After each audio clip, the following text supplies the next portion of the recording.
My team, kinda power. I love the power. I love the power. Hi and welcome to the Big Footy Port Adelaide podcast, the weekly show dedicated to talking all things Port Adelaide. I'm Enviable Tradition and I'm here with my co-host, Fishing Rick 04. How are you, mate? Hey, very good. And how are you? Good, buddy. And Macca 19. G'day, guys. So it's been a big week for Port Adelaide. We saw the Power get over Brisbane by 9 points in what was a bit of a slugfest, but a great win nonetheless. And just as exciting, we saw the Maggies get over Glenelg by 3 points, which is always good to knock off the Bays. So we're pretty happy about that. So it's been a good week all round, aside from a few other issues which we might touch on shortly. But we might start with our love and hate for the week, because that might get us into a few of those issues anyway. So we're going to share one thing we love, one thing we hate in and around the Port Adelaide Football Club this week. Rick, do you want to start us off, mate?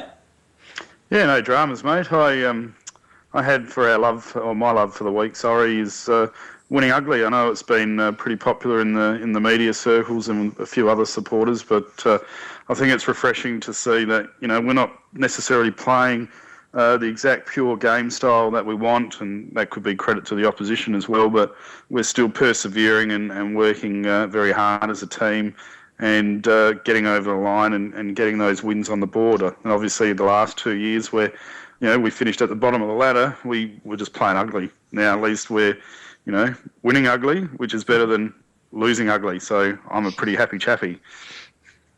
And so what'd you hate, mate? What do I hate? I think this will be a pretty common one with a lot of Port supporters. I hate the fact that Kane Corns bumps Mitchell in the back and gets 2 games, and then we have the following week Jake Carlisle from Essendon elbowing Buddy Franklin in the back, and he gets a reprimand after a 1 week reduction. I mean, the consistency or the lack of consistency with the AFL, with their match review panel, which is brought up with nearly everyone in the media and footy fans alike, is just ridiculous. I mean, it was just a joke that Kane got rubbed out for a game for what he did anyway, and as a supporter, I'm finding it very frustrating. Yeah, understandable. I think we all feel a bit the same way. It just, there's no consistency there. So, Macca, what was your love and hate for the week, mate? My love is beating Glenelg. Nothing pleases me more than beating Glenelg in the SANFL. I love it. I was born, I think, 3 days after the 81 grand final when we beat Glenelg then. So obviously growing up in the late 80s, we had a massive rivalry. And unlike, you know, the rivalries that Port Adelaide have with Sturt and Nord, which are built out of tradition and respect, you know, the Port Glenelg rivalry, it was just built out of spite and hatred. You know, I mean, I hate Glenelg with a passion. I loved it when we beat them in 88. I loved it even more when we beat them in 1990, considering the way that Glenelg sort of played that part in us not making the AFL that year. You know, we beat them again in 92, and we beat them again this week. After they looked like they had the game sewn up, we kicked 2 goals in the last 4 minutes. You can't get better than that. So what did you hate, mate? The goal kicking on Sunday, it was deplorable. There was probably about 7 or 8 shots on goal, which, you know, you just normally expect to make. I think it was about someone like Gray, Paul Stewart, Hoff, Mitchell, Harlett, and of course Butcher's wonderful ball drop 10 metres out in front. You know, it just wasn't good enough, and it really probably kept Brisbane in the game for longer than they should have been. Yeah, so my love for the week was definitely Broadbent. I just thought he was fantastic this week. His last quarter particularly was just exceptional. But it's great to see him just looking so confident, so composed with the ball. You know, he's fast turning into one of those guys where you just see him pick up the ball and you think, yeah, he's got this. You know, he knows what to do. He's got a beautiful kick. He disposes of it well. He makes good decisions. He's really turning into one of those, you know, those sort of Enright, you know, one of those sort of players who, you know, whilst they're not the flashiest bloke out there, whilst they're not the bloke that gets talked about as, you know, All-Australian or Brownlow medal or anything like that, they're just one of those really good workhorses that do a fantastic job for the team and are severely underrated. And I think he's fast becoming one of those players, which is pretty exciting. My hate for the week is very easy. It's the SANFL. I pretty much hate everything about them right now. They're just such an old, stuffy, conservative organisation that just need to lift their game. You know, they're really, I mean, I've had a bit to do with a few people involved with the SANFL over the years, and they've essentially just got a massive chip on their shoulder about Port Adelaide. They can't seem to get over their old petty rivalries, their old petty hates. To see actually what would be the best thing for not just the Port Adelaide Football Club, but for the SANFL as a whole. It seems often that they would actually rather spite Port than actually move forward themselves. And I think that's just come across this week. I mean, the proposal the Crows have put forward is quite frankly ridiculous. For anyone to think that was a better option than going down the route Port has suggested, I just think they've got it completely wrong. And they just need to have a good hard look at themselves, wake up, perhaps get rid of some of the dead old wood there in the SANFL and the SANFL clubs, bring in some fresh blood and modernise themselves a bit. And I think it'd be good for the SANFL, and obviously I think it'd be good for our AFL clubs too. So, big hate for the SANFL this week. So.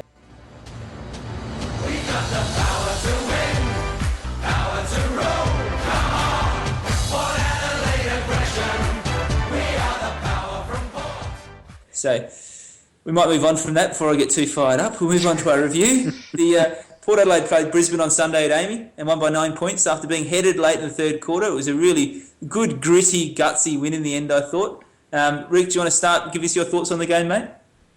Yeah. Like I said, winning ugly, wasn't it? We and as Macca pointed out, bad goal kickings, bad football, and we just we attacked the ball hard and we tried to run. And part of me thinks, I made notes here. Our skills were pretty sloppy.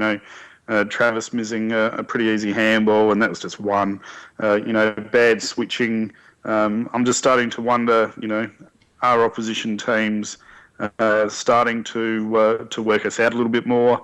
Obviously, our game styles changed from the start of the season, and but our boys are still getting over the line, so they're still persevering and they're trying to adjust to still beat the team. So I really thought the spare man for Brisbane really dominated us, and I think we were trying to run at that and get over the top, and I don't think we did it overly well on the weekend, and that could really hurt us against the better opposition teams.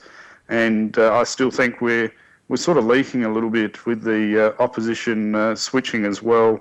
Essendon game was a massive highlight, but Brisbane was still able to do it as well. So structurally, I think we could look at improving that aspect of our game as well. And I think Brisbane also really highlighted that a lot of the times we were probably taking one too many handballs, and we were getting caught and getting run down. The other thing, and it's hard for me I can't criticise Jay Schultz in the manner that he goes about it.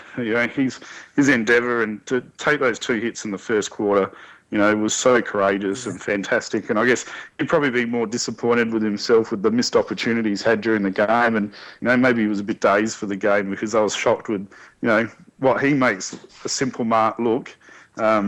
He dropped a few sitters in the game, but everyone does it, and I wasn't sure if we were taking into account the conditions as well. But I mean, the positives for me was Travis came back from a quieter game last week. He was fantastic. Really led the way. His block in the last quarter, just to I think it allowed Mumphreys to run on the ball. It was just beautiful, and as I said, that hit from Jay to get back up and then take a hit not much long after that, what an example that just gives to the younger players. Andrew Moore had a fantastic game. I was really proud of the way he came back from last week. I started to think that maybe he played more of a tagging role. I was probably a bit harsh with Cam O'Shea, but when I watched the replay, I thought, he was fantastic in the defence, and what a turnaround. He was the whipping boy from previous years, but he really, he's been fantastic. And as I said last week before in the preview, I thought we had to take Rich out of the game because he's had a great influence and back half running, driving them forward. And, Kane did another fantastic job on him. And as he pointed out, brought his last quarter, and I was going to mention it when you brought him up, in those 5 losses we had, he looked lost. He wasn't really exerting that influence. He seemed to have moved back to the half-back flank, and he really wasn't. Him and Brad Ebert were really not influencing the game as much, and I was thinking, maybe, he's one that just has to play midfield and can't really play in the half-back, but ever since those 5 losses, he's turned it around, fantastically. And that spoil in the last quarter, in the last few minutes, was a game changer and winner. And well done to him. And I'll leave it on this note that I don't know what Brisbane's whinging about. Merritt decided to play on straight away in the goal square. He pressured himself. All he had to do was go back, and the players would have had to clear the mark. So he's got no one else to blame than himself. Yeah, absolutely. Macca, do you want to jump in there and give your review? Yeah, I thought we played pretty well, especially tactically. I think we got the tactics right, we got the structures right, we got the matchups right as well. Especially the part that I really liked was the +1 in the midfield. I do agree with Rick that Patfull in defence did sort of control the play a bit, but I thought that with our +1 in the midfield, we won plenty of the ball. And if you look at the statistics, I mean, they can sometimes be misleading, but we won just about every single key statistical category that you want to sort of look at. I mean, we killed them in terms of disposals, we thrashed them in tackles, inside 50s, clearances, contested possessions, marks inside 50s. I mean, we beat them in just about everything, especially scoring shots as well. I've already mentioned the bad kicking for goal. I mean, I thought in general play we controlled the play really well. We just weren't finishing off that good work in front of the sticks. As I mentioned, I think we got the matchups really well spot on. I thought Trengove had a ripper game on Brown. Brown kicked 2 goals. I think one was a Joe the Goose. The other was from the ridiculous non-free kick. And then the umpire didn't bother, lining him up in the goals as well, so that was a double whammy. Carlisle took Merritt completely out of it. I loved O'Shea's game. I mean, he took Staker to the cleaners, and then he went on Green and took him out of the game, and had plenty of influence in himself as well. Morey played really well. That was a really good matchup for us on Maloney, and of course Corns beat Rich pretty convincingly as well. So I think we got everything right on the day. I think we need to remember that Brisbane were going, hell for leather with this one. I mean, they had their entire season on the line. They were gunning for finals just as much as we were. They threw everything at us, especially in that last quarter. They had a lot of really deep inside 50s, and we did a fantastic job to stop them scoring in that last quarter. Yeah, and I think that's what you both have said about winning ugly. I think it was really exciting to see this team just show so much grit and determination on the weekend. In a game where really a lot didn't go our way. We weren't as clean and as efficient as we have been. We didn't kick the goals perhaps we should have. We didn't gain the momentum where we could have. It's one of those games where you just feel like in previous years we would have just given up a fight for a few quarters and then rolled over and let them go away with it. And I think that was probably the most pleasing thing for me is the grit and determination to say, hey, you know what, everything hasn't gone our way, but if we keep fighting, as Kenny keeps saying, we'll get what we deserve. And we kept fighting, and we ended up with really what was a great win and a really important win for our club. As you said, almost like a finals win, because for Brisbane it was really their season on the line. So it was that sort of pressure there, and to see the boys stand up and get a win was really important. I mentioned before Broadbent's run and composure. I thought that was really important. I was really excited to see Ebert getting tagged. I thought he's been playing some great football, and it's really good to see that we've now got so many different players running through our midfield who opposition feel like they might need to tag. And so obviously Ebert getting tagged means that perhaps Boak gets a little bit less attention. Perhaps Wingard, some of those other players can really start to come in, Hartlett, get more of the ball and have more of an impact. So I think those extra perhaps second tier midfielders really stepping up. Broadbent, Ebert. We're all of a sudden getting that sort of depth that we've seen with Geelong over the last few years. I mean, obviously not saying we're there yet, but we're seeing that sort of depth appear through the midfield, which is really exciting. I thought Boak was just superb on the day. What a game, what a captain's effort. He's just taken to the captaincy. He's leading the way. He's running, he's carrying, he's shepherding, he's doing all the things you want from a Port Adelaide captain, and it's really exciting to see him taking his game to the next level. I thought Schultz was fantastic. I thought he just busted his gut all day. He went in hard. He led by example. He set the tone for his teammates with his commitment to the ball. As he said before, sure, he might have dropped a couple of marks and those sort of things, but you know what? You're going to have those days where the marks don't stick. We know that that's not always the case with Schultz, and all you can ask for is that commitment. And I thought he was just fantastic. So all in all, I think much like you guys, it was a game we had to win. It was an important win for the club, and we got over the line. We fought it out. We went in hard. We we did the things we needed to do to get over the line, and I think as a Port supporter, that's all you can ask, and you've got to be really happy with that. So, Rick, we might jump to you and get your best players and your best young player for the week. Yeah, well, you probably can't go past Travis for best on ground. He was right up there, and just looking down the list, Andrew Moore in my notes, I had him high up there in the rankings as well, and obviously Matty Broadbent and Jackson Trengove. I thought, like Macca said, very influential. Best young player, I'll give it to Cam O'Shea with notable mentions to Ollie Wines and Sam Calhoun when he came on as well. And I think it's a good thing that we got all these young players getting 20-odd possessions, and we're expecting that from them now. So it's good signs. Nice. And you, Macca, best players and young players? BOG, Andrew Moore. I thought he had a ripper game. Wow. Took Maloney out of the game a fair bit. I think Maloney had a big third quarter, but outside of that, he didn't really do much. And the good thing about Moore is he's now looking like a first-round draft pick. I'm more excited about what he can do next year than any other player on our list, I think. Obviously, Boki had the perfect captain's game. He did everything right. That wonderful block in the last quarter. Hamish Hartlett continues to mature. I think he had a ripper first half and a really important last quarter as well. Cameron O'Shea, nothing pleases me more than Cameron O'Shea becoming a really good, consistent AFL player. I thought he was ridiculously scapegoated last year for the game against Sydney. He wasn't seen again after that. Everyone wanted him delisted. I stood by him. Good on you, Cameron. He's having a ripper year. And Trengove as well. And I also want to mention Broady's spoil in the last quarter. That's just about the best spoil I've seen. That was fantastic. Stopped a certain goal, a certain Zorko mark. I don't think it gets much better than that. Beautiful. Yeah, I very similar in terms of the best players. I had Boak right up there. I actually had Stooks in my best players. Like I said, I just thought he worked so hard all day. And Broadbent, as we said, particularly for his last quarter, I thought he was fantastic on the day too.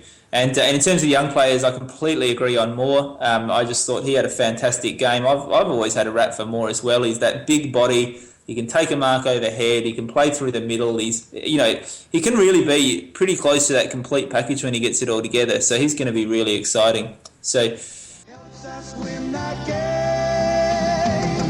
It's true, we're proud, true, we're tough. Our players don't give in. Our team thrives on victory. The Magpies expect to win. So we might move on from that, the game, and let's have a quick look. I know, Macca, you're very excited to talk a little bit about what happened with the Maggies down at Alberton. So perhaps you just give us a very quick review of that game would be great. You little ripper, cheer, cheer the black and the white. Can't beat it. 3 points over Glenelg. We won 9 goals, 963 to 8 goals, 1260. There's not really much to talk about this game because it was an absolute shitter, to be honest. It was a terrible game of football. The first half was okay. The second half just turned into a really bad game of rugby, really. I mean, it was just stoppage after stoppage. It was just turnover after turnover. There weren't many goals kicked. And in the end, we absolutely got out of jail with that one. I think ex-power man Jason Davenport, the hair, he kicked a goal, I think 18 minutes into the last quarter. It looked like that would be enough for Glenelg to hold on and win. The supporters got a little bit cocky, and then John Cock came into it, got just about his first kick for the day. He kicked a goal, got us within a kick. And then Watt kicked his second goal and got us in front, and then about a minute after that the siren went. So, it was fantastic. You can't beat that. You take them every day. Again, it was a win ugly. It was very much an ugly game of football, and one that I'll be very happy to forget about the minute I stop talking about it in this podcast. Sammy Gray was probably best on ground. He had 32 touches and 9 marks. Stevie Summerton had his best game for probably about a month. Benny Newton, I keep mentioning him every week. It's not just because he's on the power list. He's had a ripper month of footy. And Aaron Young, he sort of came from the clouds a bit and got 23 touches and a goal. So, and also special mention to Alex Barnes, who had a pretty good debut as a sort of like a resting forward second ruckman. I think he's got a bit of a future. Beautiful. And I've got Youngie as 2 goals 1 on the power side, mate. So I don't know if you've robbed him there or if they've got that a little bit wrong, but No, you're right. Yeah, he did kick 2 goals. Yep. Beautiful. So, Rick, have you seen anything from the SNFL, from the power plays you like this week? Well, you guys have stole my thunder a little bit. I thought, it's uplifting to see Youngie picking it up, and great possession count, but also influential in other areas with the clearances, the inside 50s, the rebound 50s. Really shows he was running both ways on the footy field. And there was last week I put it to you guys as well about Matt Thomas and where he's at, and this week I want to ask you two quickly. We've got Stevenson and Heath who have both come over, played a few games. They've shown their positives and weaknesses, and they've gone back to the SANFL for a while now, and really they haven't taken their SANFL by storm. So where are we at with Stevenson and Heath, boys? Well, I think we're in a really good situation with them, which is that, we're now a club that has a lot of depth. We're now a club that you have to perform well to get into the team. And the fact of the matter is, I think they're part of our plans. I think they're both very good, capable players, capable of playing a real important role for our team. But they're not going to get gifted a game. They have to be able to perform on the day. They have to do their job. I thought Heath did that really well early in the year and is probably unlucky to be out the team. But, at the end of the day, that's the way it goes. When you've got a good, long, fit squad, they're playing well, then you've got to earn your spot. And I think that's a good thing. Yeah, I couldn't agree more. I think a lot of players on our list could have got quite a lot more games in previous years where we just had really bad runs with injury. I think Stevenson and Heath, are probably two of those types of players, especially Blee as well. Last year he probably would have played 6 or 7 games by now. Yeah. And he's another that I wanted to bring up again this week. I mean, he just continues to impress. He had 23 touches and 3 goals again. I'm not sure what more he can do to really put his name forward for an AFL spot. Well, I think it just comes down to the fact that he's just got to wait for a spot to be available, basically. He's just got to keep putting up those numbers. And as I said, the injury list is pretty short. A lot of the time by this time of year, there's a lot more guys on that injury list. And so he's unlucky in that respect. But, it's the way it goes sometimes. And it's a good position for the club to be in. The other one thing I wanted to mention was, once again, pretty disappointing to see Tommy Cleary playing in the reserves down there. Ridiculous. Obviously, Glenelg been playing some pretty good footy. Once again, just ridiculous. And I think it just goes to show the way these SNFL clubs at times looking after our players, messing them around, it just doesn't make sense. He's a quality young kid. He's going to be a great player. He already is a great player at SNFL level, a good player anyway at SNFL level. And it's ridiculous to see the young guy's career getting mucked around like that. So that's pretty disappointing. But And not only that, not only did he get dropped to the reserves, they played him out of full forward, I believe. Yeah. Which I don't understand that. He's played centre-half back all year, and then you play him at full forward in the reserves. Yeah. Yeah, they make some interesting choices, don't they? Mm. Oh, well. And people wonder why I hate Glenelg. All right. It's the final countdown.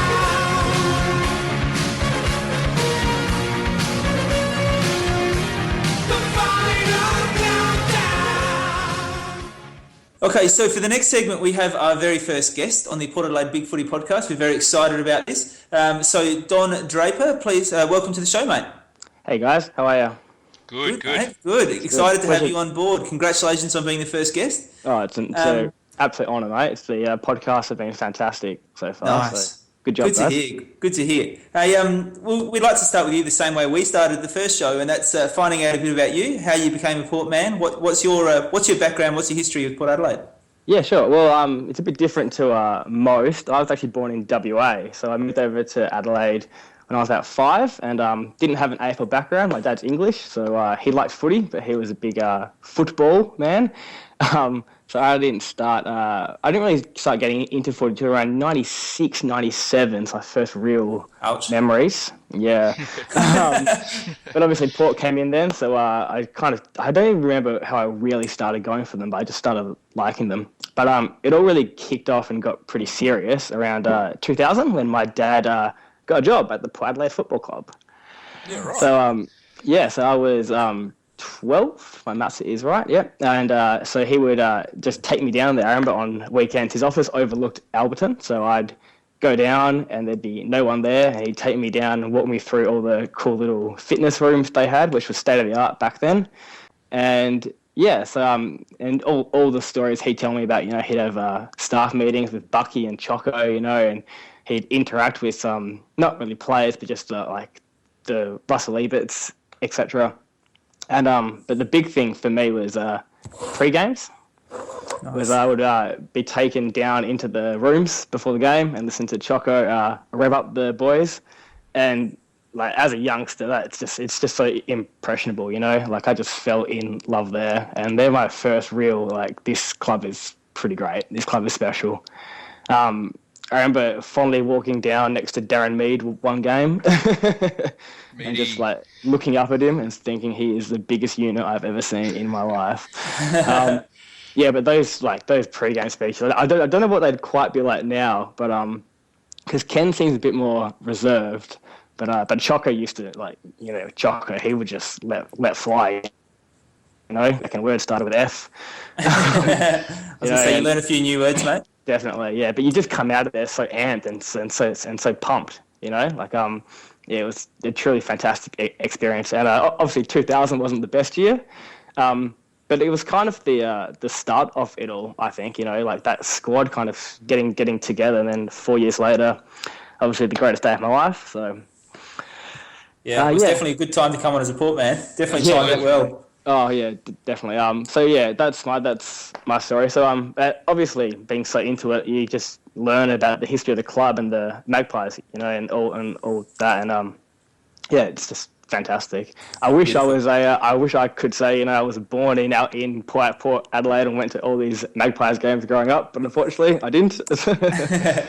So Don, we've got you in today. We're going to have a bit of a chat about finals and sort of how we're tracking towards the finals. And I know that's a bit of a dirty word around the club at the moment, but I think we're not the coach or the players, so we're allowed to talk about finals and say the word finals. So what do you reckon, mate? What are your thoughts leading into the finals?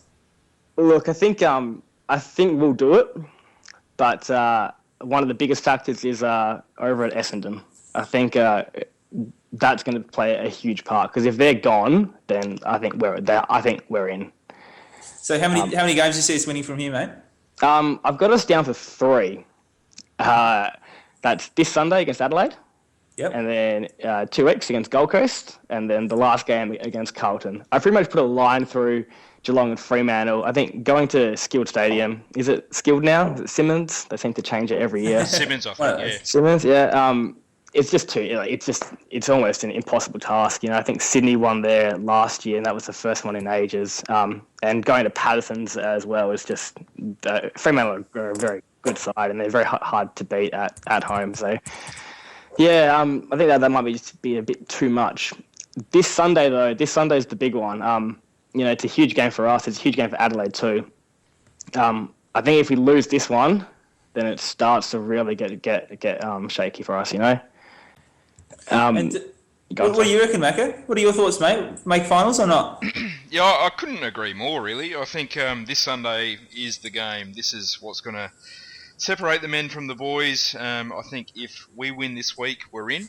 I think if we lose this week, Adelaide are in. I think they'll jump both us and Carlton on the run home.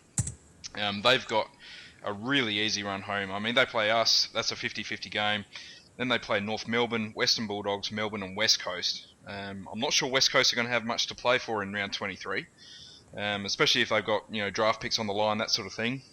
Carlton have a pretty tough run home with Freo, Richmond and Essendon.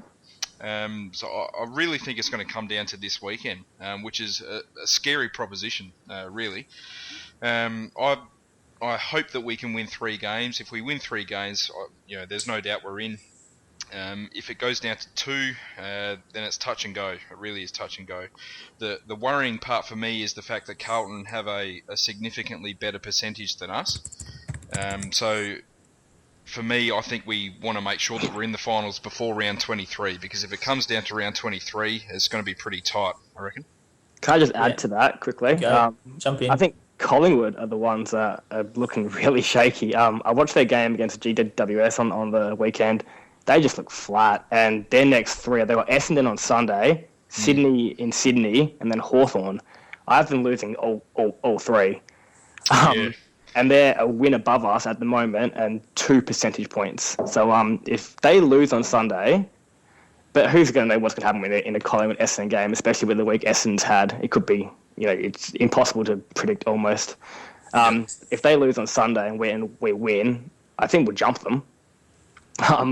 And then I've got them losing the next two after that, almost definitely. I mean, it's hard to say definitely, but in Sydney or Hawthorn, and then they finish with West Coast and North, who I know they haven't had the best years, but they're not bad sides. Like West Coast, I think they were my tip for the flag this year. It shows how much I know. But they're not bad sides. I think something's up at Collingwood. And if they slip out of the finals, that's just massive. Yeah, well, I reckon Port are going to get there too. I really think that I think we're doing well enough. We're playing well enough. I think we've got a team now that is just steeled for these big games. I think we've got these three must-win games, particularly when you look at Adelaide, you look at Gold Coast, you look at Carlton. And I reckon in previous years, you just haven't been confident going into these sort of games. You weren't confident in the ability of our team to play finals type footy, to play under pressure, to stand up when the chips were down, particularly to stand up when we're expected to win. And I think that's just changed so much this year that I really back us in to win those important games that we need to win. I think Macca should be kicked off of our podcast for suggesting the Crows are going to get in. I can't believe you called that. I just reckon that's what they're in 12th at the moment and they're playing terribly. And we can't even entertain them making finals from here. I think it's between us and Carlton and Collingwood for that 8th spot, or that 7th and 8th spot. And I just think we're playing well enough to win the games we need to win to possibly even finish above both of those two. Yeah. There's a long way to go. We still do have a young team. We still do have an inconsistent team. So I could be well off base here, but I really think we're playing good enough footy. We're playing the right sort of footy. I think that's what enthuses me the most. Is we're playing the sort of footy that's going to stand up when the chips are down under pressure. Even though these last few rounds aren't actually finals, they're going to be finals type games where everything's on the line, where you absolutely have to win. Particularly, I think that last game against Carlton is going to be a real finals type game. And I just feel like we've got the players who've got the mentality. I don't think Malthouse has changed that mentality yet under Carlton. I'm sure he will over time. But I think we've got the players who've got the mentality to win those type games and to win under pressure. And I think it's going to see us scrape into the finals, which is pretty exciting. Yeah, I completely agree. I think that the way we won on Sunday, when we kept Brisbane goalless, kicking with the breeze, just says it all. Our contested ball in that last quarter was absolutely fantastic. That Travis Boak Shepherd, for example, is just they're the kind of acts that we've been lacking. I thought Boakey was terrific on Sunday. That was just a true captain's game. And as I went to the club after the game, and Hinkley just speaks so well. He says, we'll get what we deserve, and he's said that all year, and he'll say that when our season ends. He just, what you put out, what we put out, will achieve. So, and I think it's really important for us to make finals. I know people don't really agree with this. I think that regardless of what happens, we're on the right path, but playing finals is big, and it's going to be big for the playing group. And that whole, trying to be relevant again, making finals just cements that, we'll 100% agree. On a 100% national agree. stage. And I think, there couldn't be a more important time for us to get into the finals. I think now, heading into Adelaide Oval, it's been such a big shift for the club off-field, moving into the new stadium. There's a real opportunity there for us to attract new fans in the new stadium, and for us to be heading upwards at the same time that it certainly appears our crosstown neighbours are heading downwards, I think is a massive advantage for us at this stage in terms of attracting new people to Adelaide Oval and really shifting that dynamic. So, I think we might wrap it up there in terms of our finals chat. It's been great having you on, Don. Thanks for coming in. No worries, I think you're absolutely right. I think you're absolutely right in terms of what Kenny said. We're going to get what we deserve, and I think hopefully, by the sound of it, the three of us all agree that we deserve to play finals this year. Definitely. Yeah. Cool, guys. Thanks, heaps. Cheers, buddy. No worries.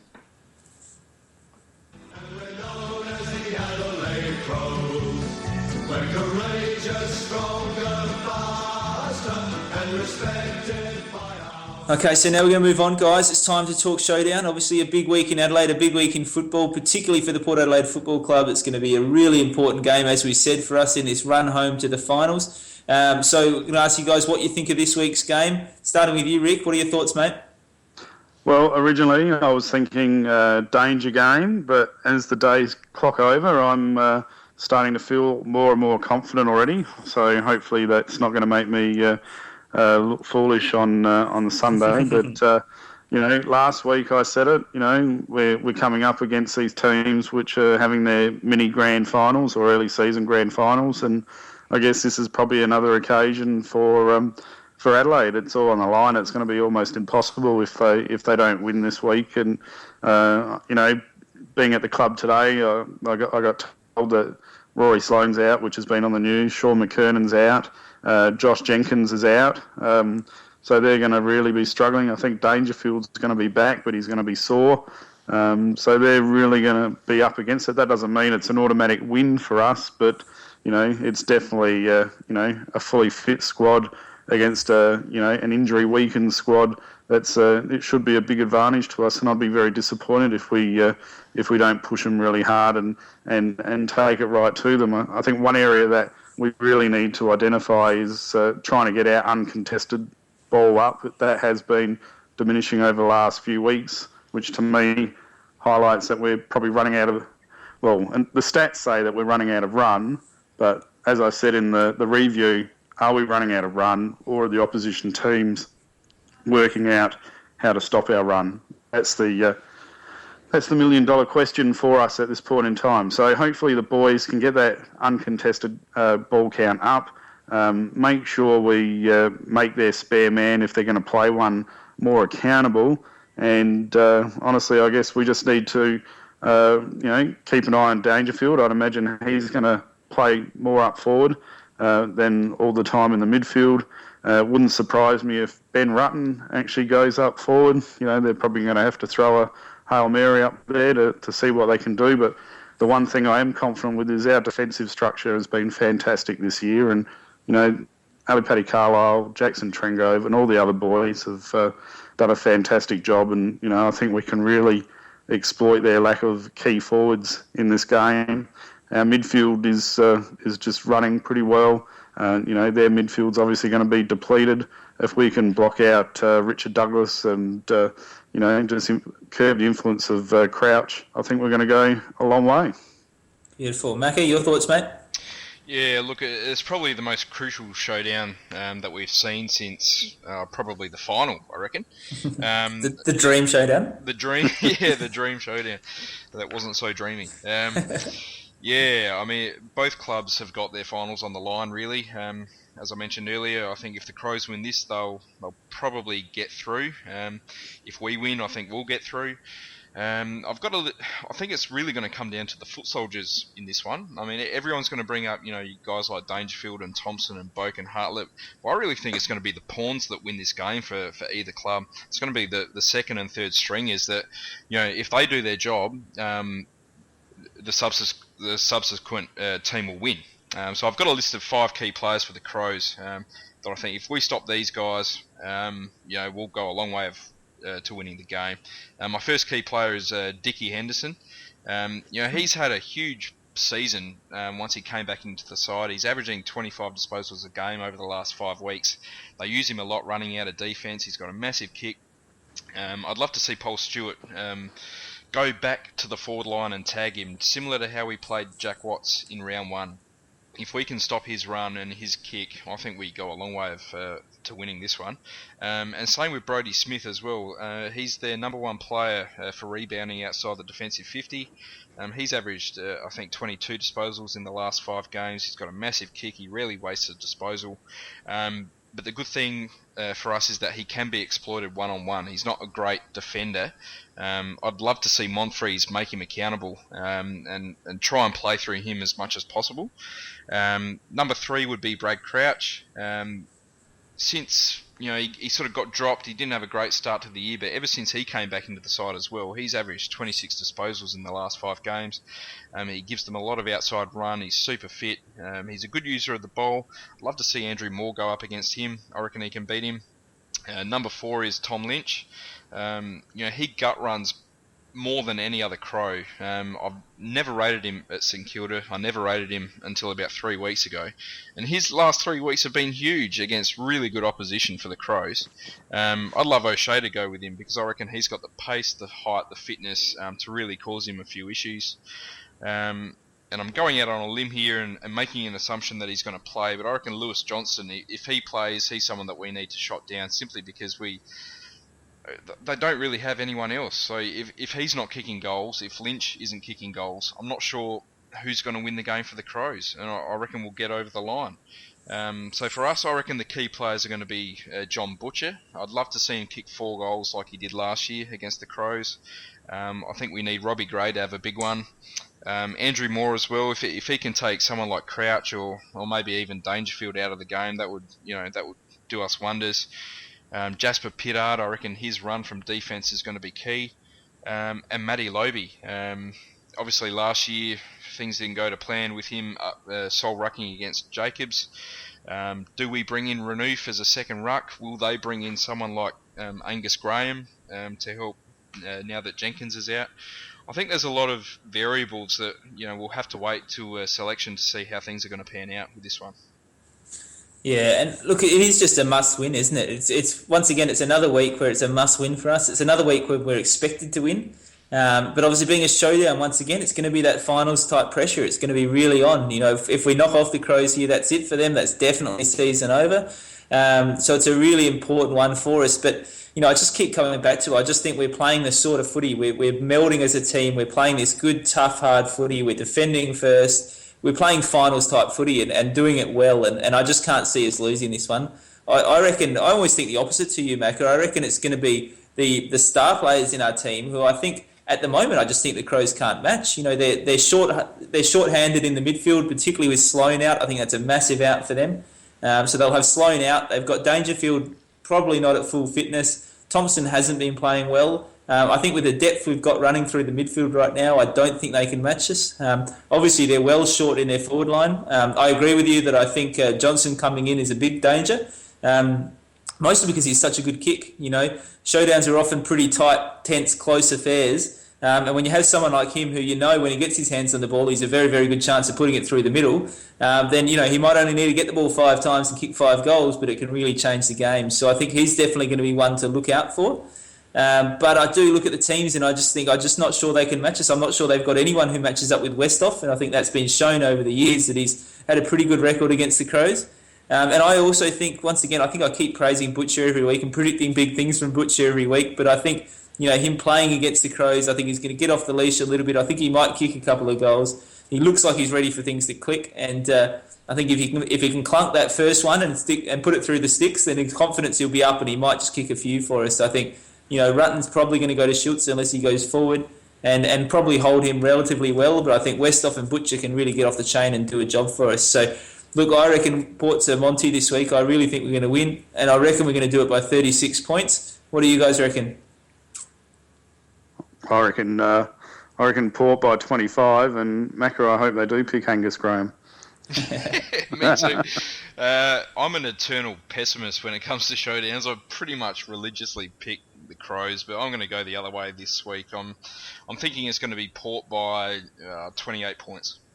Wow, all pretty close margins there. I like it, boys. A bit of confidence there. So thanks again for another great week on the Port Adelaide Big Footy podcast, guys. Let's hope we can come back and rave on about a beautiful showdown win next week. So until next week, speak to you then. Cheers, guys. Cheers. Port Adelaide are going to do it. They are going to do what so few have done for so long. They've taken the biggest scalp in footy. Bruce, there'll be a bit of noise here in a minute. They could get second spot still. They're a Final Four chance now. The colossus of the game has been beaten. It's the best win this club has ever had.